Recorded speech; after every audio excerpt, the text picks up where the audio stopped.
Hello everyone, this is Angie at Stampin' with Amore, and I'm going to share this cute little treat box with you today. This is not my original idea. I saw one on Pinterest and it was a lot taller and skinnier, but I wanted to create one that you could make two from a 12 by 12. And Stampin' Up came out this season with the 12 by 12 in the cherry cobbler, and I believe it's garden green, and then it has the real red and the 12 by 12s. And I love the 12 by 12s because of the box making I love to do. And so you can make two of these from one 12 by 12.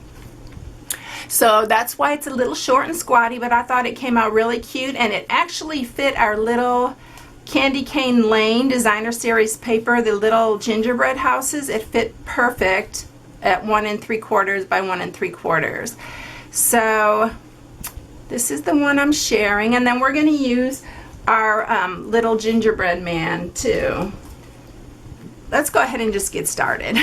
I wanted to show you first the Candy Cane Lane designer series paper I use. So it's a sheet like this. You can make several boxes from the 12 by 12, and I just cut it down the center here. And then I cut it close to the top. Sometimes it cuts a little bit. Actually, I tried to keep it really close to the tops of here and then cut down a little bit more. And it might cut just barely a little bit off of here. And then if you cut in between, it's like almost a perfect 1 3/4 by 1 3/4. So that's what we're going to use. And I already went ahead and did that. And these are the pieces that I cut. So you can see a little bit of the top came off of that, but you really can't tell. They really still are very cute. So for this project, you are going to need a piece of real red, and this is for the base of the box, and this is 5 1/4 by 10 1/2. And then you're going to need a piece of Whisper White scrap, and then another piece. This is for the little tag I made on it. You don't have to put the tag. It's this little tag here. I did a to and from, but I just wanted to put a to and from, but then I thought, you know, I could stamp the back of the little gingerbread for the to and from if you'd like to do that, but I thought the little tag was cute, so I just added that. And then you're going to need a piece of scrap real red, and this is for the bottom of the box. You don't have to put it there. It does leave a little bit. See, I covered it up because I just didn't like the way it looked. It had a little hole here. So I just used one of my framelits, my circle framelits, and actually the one that I used is this one right here. And you can just tell by the size of the bottom of the box which one will fit. So I already went and did that and cut that from the Big Shot. All right, so let's go ahead and score this. And for our first score, we're going to start at the 10 1/2 inch side, and we're going to score it at 1/2. And then you're going to score it at 2 1/2, 4 1/2, 6 1/2, and 8 1/2. And then you're going to turn it and you're going to score it at 1 1/4, 3 1/4, and 4 1/4.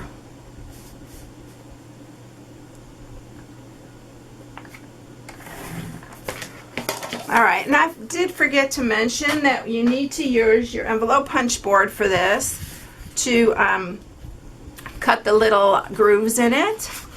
So I'm going to just sharpen all these with my bone folder real quick.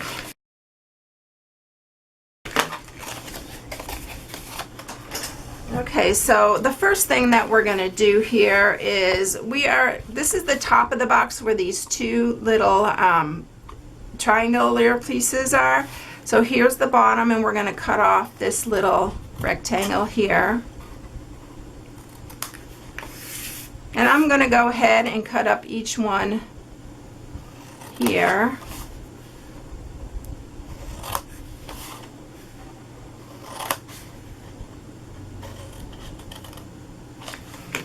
Alright, so I'm going to bring up the punch board here, and you're going to need to fold these, and you're going to punch in between these two sections here. What I actually did was I put it on like the 1 inch mark here, and it kind of it's right in the center of these two scored pieces. I'll show you here in a second. And I may have to stand up to do this because you have to punch it. You're punching through two. So can you see how I punched through the two sections right there? And we're going to do that all the way down. And you actually lines this end up right at 1 inch. So it's a little bit hard to punch through because you're punching through both.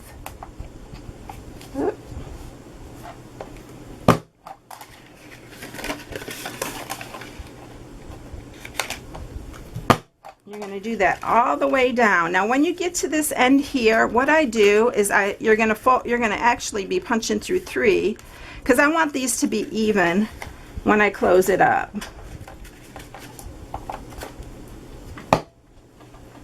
And it's really hard to go through 3. I hope I'm not all in the way. Hope you can see that. So there you have it. And really when you do that, you should clean out from underneath before you do the 3. I noticed that when there's the pieces underneath there, it is even harder to push it down. So I usually like to clean that up. Alright, so it's going to look like this. Now I'm going to go ahead and mat all the pieces before we put it together, and I'm going to use just my Tombow for this. So I think I have more than I need on here, so I'm going to pick the best ones, and I'm just going to mat each one of these on here. I love this designer series paper. I'm almost out actually. I'm going to have to place another order this week. I really love this Candy Cane Lane designer series paper. Super pretty, and I've used a ton of it.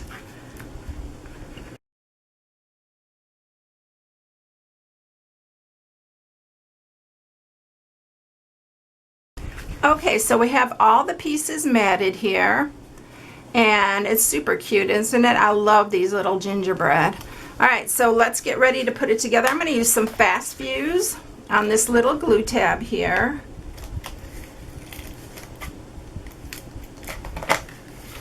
And then we're just gonna see how nicely that meets when you punch them all together. It is a little bit of a push to get those to punch, but it lines up just perfectly. So here's a little bit of a tricky part. We're gonna just go ahead and use Tombow, and I'm just gonna use this wet glue so I can manipulate this bottom of the box here. I'm just putting it on the ends here right now.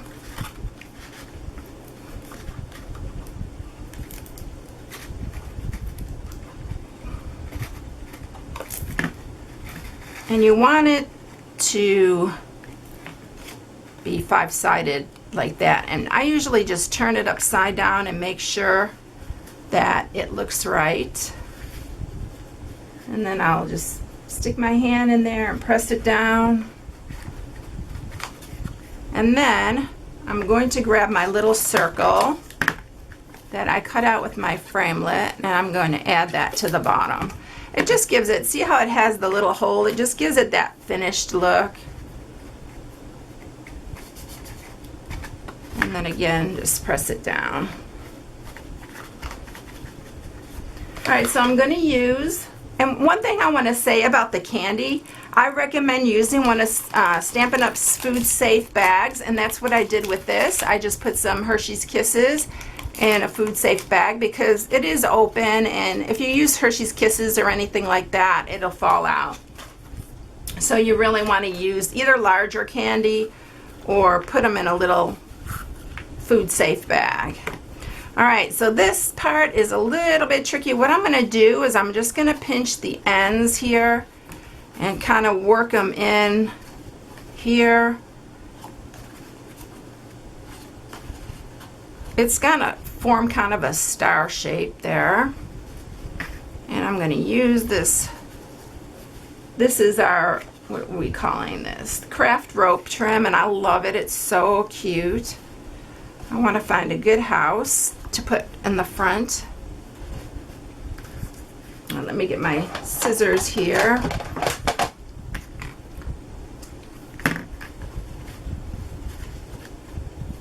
And then I'm just going to tie a bow.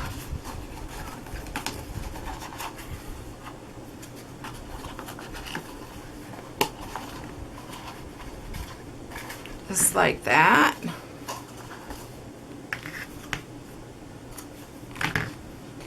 And then let's go ahead and stamp our little gingerbread. And I'm going to stamp him in crumb cake. You can make it a girl too if it's for a girl. And you could just use the little bow for her hair instead of a bow tie. So I'm going to use this crumb cake, and I just inked up, re-inked this, so I hope it's not too juicy. Let me do it this way.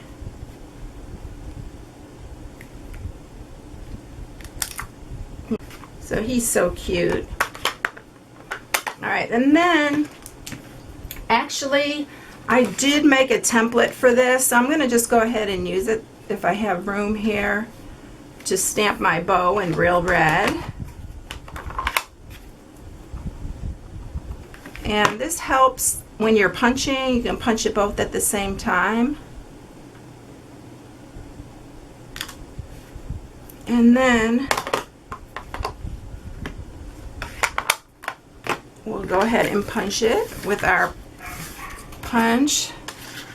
So you can just line them up like that and punch them both together.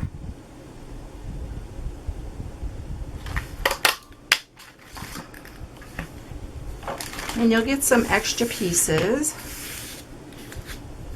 And then again, I'm going to just use a tiny strip of red, real red here, and I'm going to punch the heart. I'm just going to punch the heart right there because I just want that tiny little heart.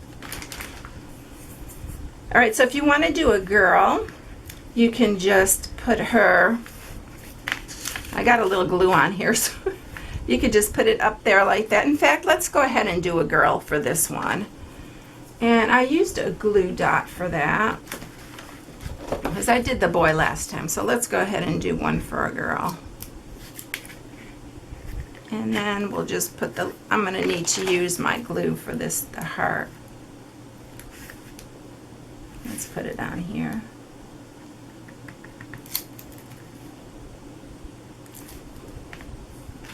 Grab my little tweezers here. This will help.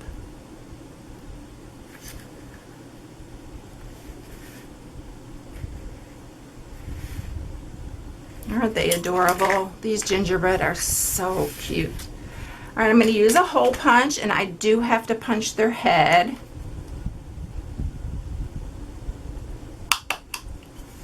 And then I'll use a piece of our baker's twine. I'm going to go ahead and just use a piece of the real red. This comes in a 2-pack. The one that looks like a peppermint, it's got glitter in it. This one right here. In fact, that'd be cute too because it has it in the paper. But for now, I'll just use this one.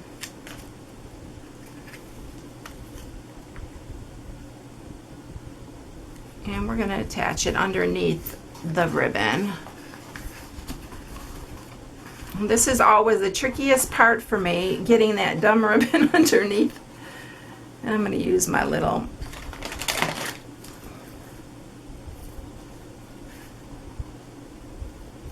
tweezers here, see if I can get it underneath there.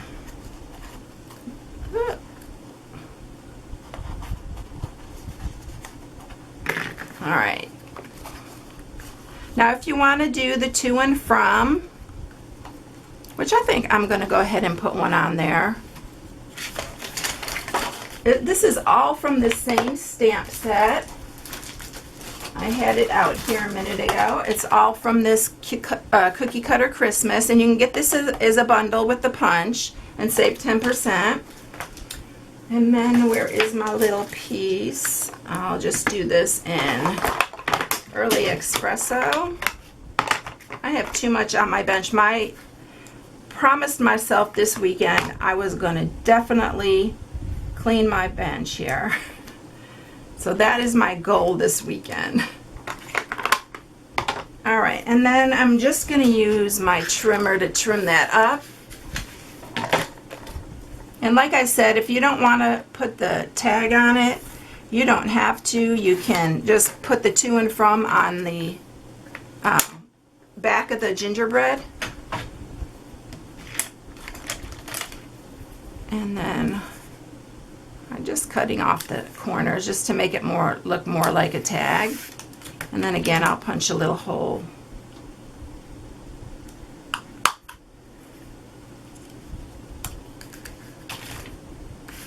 I think I made my other tag a little bit shorter. I'm just going to cut the end off here just to make it small. And then we'll just add it to the front here. If you want to put it behind the gingerbread, you can do it that way.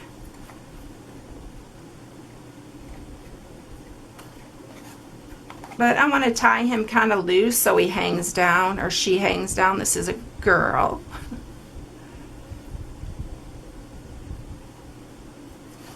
And then we'll cut the ends off here. I like to cut them really close so you can hide that knot behind the other ribbon.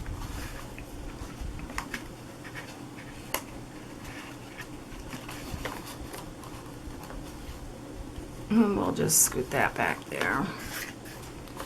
Okay, so there you have it. And it's really easy. If you have the envelope punch board or any of the boards that punch the little grooves in there, you can use it. But I thought it was super cute. Where's the little boy? Look how cute. Now we have a boy and a girl. So that's it, everyone. I hope you enjoyed it. If you need any supplies for this project, you can shop online at my blog, on my blog at stampingwithamore.com.